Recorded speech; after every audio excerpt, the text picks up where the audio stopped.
I am the Tofu Golem. Please enjoy the video. In this video, I will explain how to make a Fidelity account.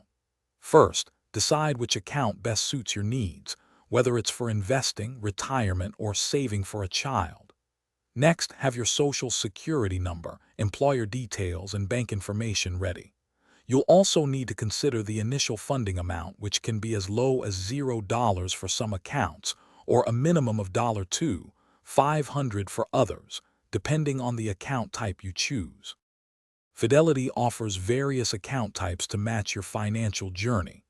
An individual brokerage account is perfect for general investing, giving you broad access to stocks, bonds, and funds.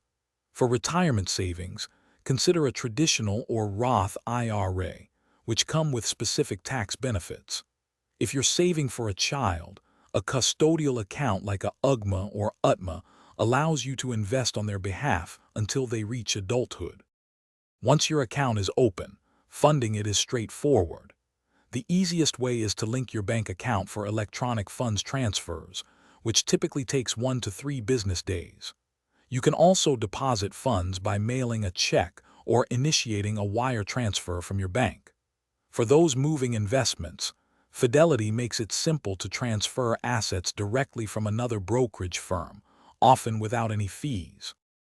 With your account funded, you can now explore Fidelity's extensive resources.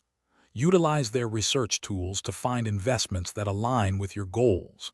Consider setting up automatic investments to contribute regularly, helping your money grow consistently over time.